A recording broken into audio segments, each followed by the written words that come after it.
لە هەرێمی کوردستان کرێکارانی کەرتی تایبەت بەردەوام گازندەی ئەوە لە خاوەنەکانیان دەکەن لە کاردا مافەکانیان پێشێل دەکرێ و ئەوان بە یاسایەک بۆ دەستەبەری مافەکانیان پابند ناکرێن.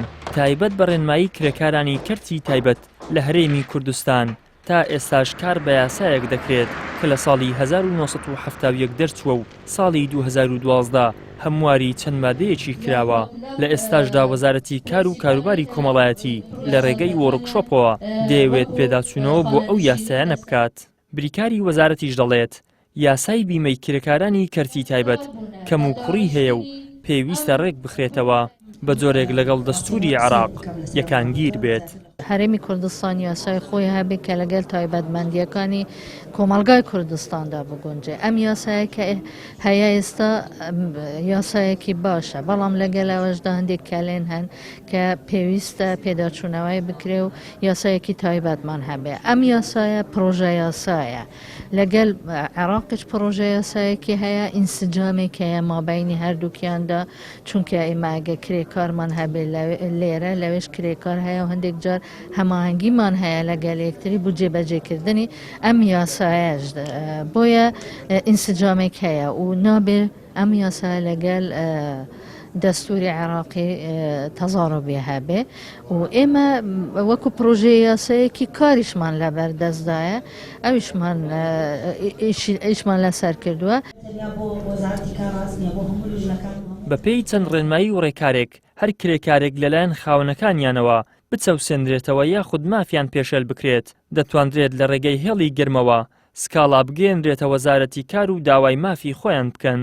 لە بەڕاتی گشتی کار و دەسەبەری کۆمەڵایەتی هێڵێکمان داناوە، هێلی 5500 هەر کرێکارێک ئەگەر مافی خۆرا بێتن دەتوانێتن پەیوەندی بەو هێلە بکاتن. ئەو کاتە ئێمە ئاگادار لیژنەکانی خۆمان دەکەین لە هەر شوێنێک بێتن، هەولێر دۆ سلێمانی یان دەوروبەرەکانی بۆ ئەوەی سەردانی پرۆژەکە بکاتن. لەوانە هەندێک لە خاوەنکارەکان خۆی لە ئەو دەستەبەریە بدزن، یان هەندێک جار بە شێوەیەکی چەوت بە کرێکارەکان بڵێن ئەوە زەریبەیە یان ئەوە لە موچەتان دەبردرێتن.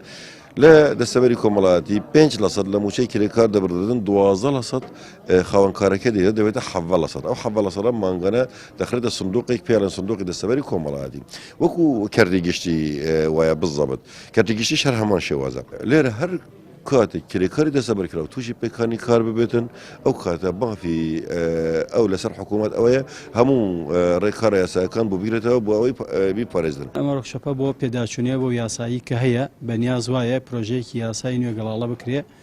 ئەو پرۆژەیە ئەمە ڕۆکشەپە ئەمڕۆکاری لەسەرەکە بۆی بەرزی کاتۆ بە پەرلەمانی کوردستان بۆ ئیقرارکردن شایەی باسە و یاسایی کەوا پێشتر ئێستا هەیە و کاری پێکرێ پێشتر دانراوە، لە ساڵی 1970 دانراوە. کۆمەڵی گۆڕانکاری بەسەرا هێنراوە. گۆڕانکاریەکان لەگەڵ بارودۆخی ئەمڕۆ گونجاو نین، بۆیە وەزارەتی کار لەگەڵ ئەو لایەنە پەیوەندیدارانە ئەم چەند هەوڵێکی داوە بۆ ئەوەی دەستکاری یاسایی کار لەگەڵ یاسای دەستەبەری کۆمەڵایەتی بکە.